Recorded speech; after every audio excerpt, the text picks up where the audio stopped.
سأقبل يا خالقي من جديد كما أنت مني إلهي تريد. Ustadz mohon nasihatnya.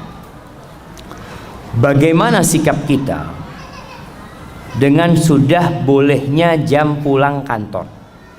Dengan sudah bolehnya jam pulang kantor, tetapi belum bisa pulang karena khawatir dengan pimpinan di kantor dianggap tidak loyal, bahkan di kemudian hari disindir-sindir jika pulang lebih awal sesuai jam kantor. Syukran Ustaz, jazakumullahu khairan. Dan nasihat untuk pemimpin tersebut, Ustaz. Barangkali beliau hadir juga.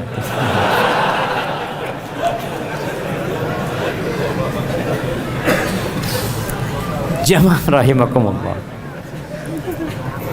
Ya, kalau kita bicara jam kerja, ya udah, laksanakan tugas kita dengan baik sampai jam kerja usai, antum boleh pulang. Tapi ada yang namanya ihsan. Ihsan itu berbuat baik yang lebih dari tugas kita. Artinya kalau memang antum kerja 5 jam, kemudian ada kerjaan yang belum selesai, padahal antum udah boleh pulang sebenarnya, tapi anda selesaikanlah. Tapi jangan karena bos, tapi karena Allah Azza wa Jalla. Innallaha yuhibbu idza amila ahadukum amalan ayyutqinahu. Allah tuh suka kalau seorang di antara kalian beramal untuk menyempurnakan pekerjaannya. Ini babnya bukan gaji lagi. Kalau antum lembur ada gaji, tapi ini babnya pahala di sisi Allah Azza wa Jalla. Kemudian kalau antum dikatakan tadi untuk menjaga kebersamaan di kantor, ya, mungkin bos punya kerjaan yang belum selesai yang perlu kita bantu, makanya antum jaga hubungan baik dengan bos, dengan atasan. Datang, bos, ada yang bisa anda bantu? Kalau enggak anda pamit mau pulang, bos. Jadi tetap hubungan itu baik, atasan merasa dihargain. Kenapa? Apa nggak bisa seperti itu? Atau kita yang penting pulang sudah, udah jam kantor selesai bos, anda nggak perlu pamit sama antum. Masya Allah. Ini hanya sekedar babnya bab adab lagi. Ketika antum datang, bos, ana ada acara, kalau diizinkan ana mau pulang dulu. Tapi kalau ada kerja yang bisa ana bantu, ana bantu. Komunikasi yang baik jemaah, sehingga nggak ada lagi sindir-sindiran kayak gitu. Dan sejatinya bos kalau ngelihat sudah waktunya pulang, fadhol pulang. Tapi kan masalahnya kita menjaga kebersamaan di dalam sebuah tempat kerja.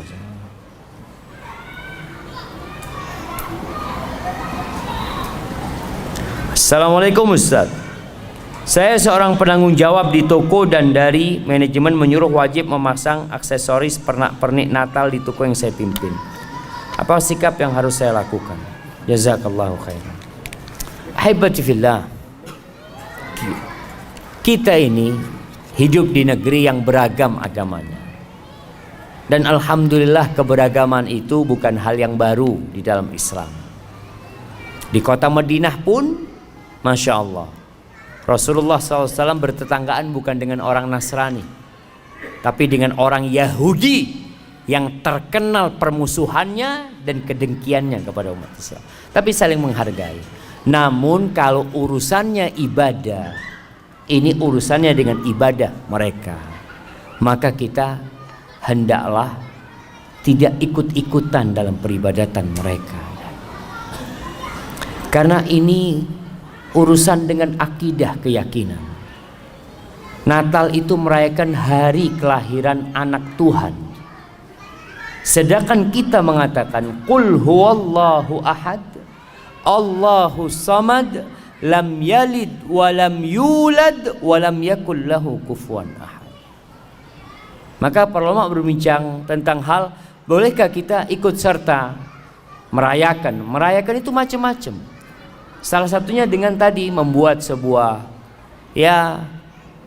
Kalau bicara pasang aksesoris yang mengingatkan kalau ini memang adalah menyambut hari Natal mereka. Yang Nasoro silahkan yang Nasoro mengadakan, membuat hal itu. Tapi yang Muslim la jamaah. Karena kita diajarin sama Allah, lakum dinukum waliyadin. Dulu jamaah, orang-orang musyrikin itu kebingungan bagaimana menghadang derasnya arus orang masuk Islam. Kebingungan mereka. Dan orang-orang yang masuk Islam itu nggak bisa keluar dari Islam. Yang benar Islam. Di masa Nabi Muhammad SAW, Abu Sufyan ditanya, adakah orang Islam? Yang tanya siapa? Raja Romawi, Herakles. Adakah orang yang masuk Islam kemudian keluar karena benci sama agamanya? Benci sama agamanya? Nggak ada. Nggak ada. Bilal disiksa seperti itu, nggak keluar dari Islam. Sumayyah dibantai, disiksa sampai mati, nggak keluar dari Islam. Khabbab bin Ard dibakar jemaah, dibakar di atas api sampai kering punggungnya itu, mati itu arangnya, dan dia nggak keluar dari Islam. Bingung orang-orang musyrikin. Kata Herakles mengatakan, kadzalikal iman idza khalatat basyashatuhul qulub. Iman tuh kalau sudah bercampur dengan relung-relungnya hati, nggak bakal keluar. Kalau yang murtad itu memang belum masuk ke dalam iman. Orang-orang musyrikin kebingungan menghadapi kaum muslimin. Akhirnya dia datang kepada Nabi Muhammad SAW menawarkan, gimana? Kita daripada ribut-ribut, sudahlah. Kami sembah Tuhanmu setahun, tahun depan kamu sembah Tuhan kami. Mereka tuh nggak cinta sama Tuhan mereka. Mereka siap untuk tukar-tukaran Tuhan. Iya. Allah, kalau orang beriman, kata Allah, walladzina amanu asyaddu hubban lillah. Orang beriman lebih cinta kepada Allah daripada kecintaan orang-orang musyrikin kepada Tuhan-Tuhan mereka. Sehingga mereka siap bergonta-ganti Tuhan. Sedangkan kita langsung turun firman Allah, qul ya ayyuhal kafir la a'budu ma ta'budu wala antum a'biduna ma a'bud wala ana a'bidum ma a'badtum wala antum a'biduna ma a'bud lakum dinukum waliyadin. Bagimu agamamu, bagimu agamaku. Wa in kadzabuk faqul li amali wa lakum amalukum antum bari'una mimma amal wa ana bari'un mimma ta'malun. Aku berlepas diri dari kerjaan kalian dan kalian berlepas diri dari kerjaan kami loh. Kita nggak sama. Karena muncul sekarang suara-suara yang mengajak semua agama sama. Nggak sama jemaah. Jangan disamakan. Kita hidup beragam, kita toleransi. Kita menghargai non-muslim, monggo. Jangan sampai ada lagi bom-bom gereja. Seperti yang terjadi beberapa tahun yang lalu, nggak ada jemaah. Islam menghargai mereka beribadah selama mereka tidak memerangin, bertetanggaan dengan mereka. Mereka punya anak, kita ucapkan selamat, nggak apa-apa. Antum kasih hadiah, kasih oleh-oleh buat anaknya, kasih pakaian, ini toleransi. Tapi kalau anaknya Tuhan yang lahir, enggak. Iya jemaah, kita katakan enggak. Afwan, akidah ana mengatakan Allah itu ahad, lam yalid walam yulad, jelas. Kalau antum yang punya anak, anak kasih hadiah, anak ucapkan selamat. Itu Islam seperti itu. Kemudian ada orang, oh enggak toleransi. Anak ingatkan, baca sejarah sampai hari ini. Siapa sebenarnya yang mengajarkan toleransi kepada dunia? Siapa sebenarnya? Dan siapa yang sebenarnya intoleransi? Andalusia, bukti toleransi dan intoleransi. Spanyol itu bukti toleransi dan intoleransi. 800 tahun umat Islam ada di sana, orang-orang Nasara hidup damai, aman, dan tidak dipaksa masuk Islam. Tidak dipaksa masuk Islam. Dan orang-orang Nasara di dalam negeri Islam tidak dipaksa pakai bajunya umat Islam, enggak. Bahkan mereka harus pakai baju khusus. Engkau pakai bajumu, pakai atributmu, tunjukkan atributmu yang memang diperbolehkan. Jadi nampak ada perbedaan jemaah. Ada muslim, ada non muslim. Nggak dipaksa, oh kamu non muslim harus pakai bajunya umat Islam, harus pakai peci apa, enggak. 800 tahun umat Islam di sana, orang-orang Nasrani hidup damai. Hanya dalam hitungan beberapa tahun, nggak sampai 10 tahun mungkin jemaah, Ratu Isabella dan Raja God menguasai Andalusian. Tidak ada satupun muslim di Spanyol. Imam mereka dibunuh dan dibanteng, tidak mau masuk Nasoro, atau mereka diusir, atau mereka masuk ke dalam agama mereka. Itu gambaran toleransi dan intoleransi. Berangkatlah antum ke Palestina, lihat bagaimana toleransi umat Islam sejak Umar bin Khattab menerima kunci Masjidil Aqsa. Umar terima tuh kunci Masjidil Aqsa. Orang-orang Nasara hidup damai. Selesai mereka hidup damai di sana. Orang-orang Yahudi hidup damai. Mereka berhak ibadah sesuai dengan agama mereka. Tapi ketika kaum salibis masuk ke Palestina, itu ceritanya orang Nasara sendiri yang melihat peperangan itu ya. Itu darah sampai ke tengah betis ya. Anak-anak disembelih, dilemparkan dari menara-menara Masjidil Aqsa. Tahun 400-an Hijriah kejadian itu. Kenapa sih kok hilang toleransi itu? Ya kalau engkau berkuasa menang ya silahkan. Seperti yang dilakukan umat Islam ketika menang Nasara, dipersilahkan untuk beribadah. Dan berbeda ketika Salahuddin Al-Ayyubi kembali menguasai Masjidil Aqsa. Apakah dia balas dendam, dibunuh kembali itu anak-anak orang Nasara? Lah. Jangan anak-anak orang Nasara, pemimpin kaum salibis disuruh pulang, fadhal kau pulang. Dan subhanallah jemaah. Maka kalau bicara toleransi, Islam mengajarkan toleransi. Kalau ada mungkin oknum umat Islam yang melakukan ya pengrusakan, dia tidak mengatasnamakan Islam, pribadi dia. Tapi ingat, kita jaga kebersamaan kita di negeri ini. Kita tunjukkan bahwa Islamlah yang mengajarkan toleransi. Dan semoga Allah Azza wa Jalla menjadikan kita orang-orang yang menegakkan agamanya. Hadza wallahu a'lam. Ustadz, bagaimana dengan ambisi jabatan? Karena dengan jabatan bisa memperoleh gaji besar agar bisa pergi haji dan umroh. Masya Allah. Kalau ambisinya haji dan umroh, tafadhal. Tapi jangan sampai setelah dapat jabatan beli motor baru antum. Umrohnya nantilah kalau udah beli motor. Antum ambisinya benar-benar akhirat, tunjukkan kepada enggak ya Allah, aku nggak ada urusan apa-apa sama dunia ini. Atau hanya ingin berangkat umroh dan haji. Aku udah rindu kami berangkat umroh dan haji. Tapi itu harus dibuktikan jemaah. Bagaimana maksud hadis tentang setelah makan bawang jangan mendekati masjid?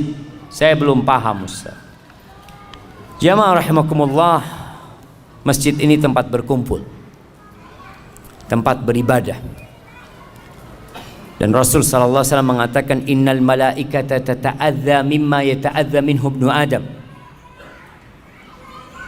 Malaikat itu terganggu yang manusia terganggu dengan. Salah satunya adalah aroma yang nggak enak, aroma yang nggak nyaman. Dulu aroma yang tidak nyaman itu bawang, ya, sampai sekarang sih. Cuma di Indonesia ini orang makan bawang mentah itu hampir nggak ada. Rasul SAW menganjurkan kalau harus makan bawang ya dibunuh, aromanya itu dengan dimasak, aromanya itu udah keluar. Tapi di beberapa negeri itu bawang itu kayak apel jemaah, dimakan bawang. Anak ngelihat ya Allah, dan baunya masya Allah. Kalau antum sholat di samping dia, Allah, aduh nggak jadi, Allah Akbar, terganggu antum. Makanya sama Nabi SAW yang seperti ini nggak boleh mendekat ke masjid karena kau mengganggu orang lain. Orang datang ke masjid untuk khusyuk, makanya dianjurkan pakai parfum, pakai wangi-wangian, bukan pakai parfum dari bawang. Indonesia apa yang bau jemaah? pete, jengkol. Tapi mungkin ada kondisi tertentu yang kalau berkeringat itu memang jadi bau. Maka yang sama dikiaskan dengan bawang tersebut. Artinya kalau antum makan bawang kemudian menimbulkan aroma, itu yang jangan mengganggu. Kalau antum mau ke masjid pakai parfum lah. Kalau bisa pakai parfum yang modelnya taruh di dinding jamaah, tiap 5 detik nyemprot gitu ya, serot gitu ya. Karena kan takut aromanya antum ganggu sama yang lain. Artinya intinya antum nggak boleh ganggu umat Islam ketika beribadah. Dan bolehkah pindah ketika antum sholat, di sebelah antum bener-bener aromanya nggak kuat, boleh nggak antum pindah? Boleh. Kalau memang bener-bener hilang kehusyuan antum, pindah. Terus Ustaz, yang di sebelahnya pindah semua nanti Ustaz. Artinya antum pindah ke belakang mamanya, yang belakang maju ke depan. Allahu Akbar. Ana ditipu sama fulan.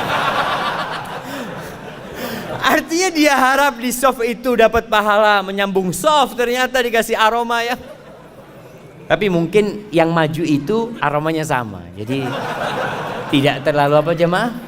Nggak terlalu berasa lah. Pertanyaan terakhir jemaah. Ustadz, ana mau bertanya Ustadz. Saat ini ana dan suami alhamdulillah sudah mengenal sunnah. Tapi suami ana kalau dibangunkan sholat subuh susah banget Ustadz. Sampai pernah ana nyerah untuk bangunkan sholat.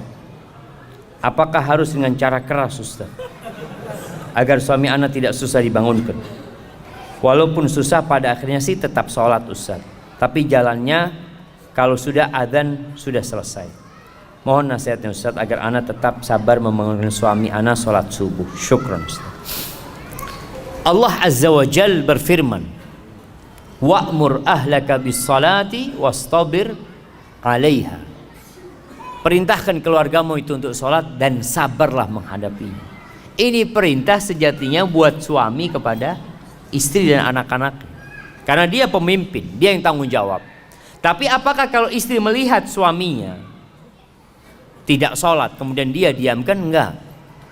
Ada bab namanya watawasau bil haq, saling mewasiatkan dalam kebenaran dan kebaikan. Bahkan Rasul SAW menceritakan tentang seorang istri yang membangunkan suaminya untuk sholat malam, yang kalau suaminya nggak mau bangun dia percikan air. Tinggal sekarang bagaimana membuat suami bangun subuh. Kadangkala suami nggak bisa bangun karena tidurnya terlalu malam, ada sebabnya. Maka sebabnya inilah yang dihilangkan.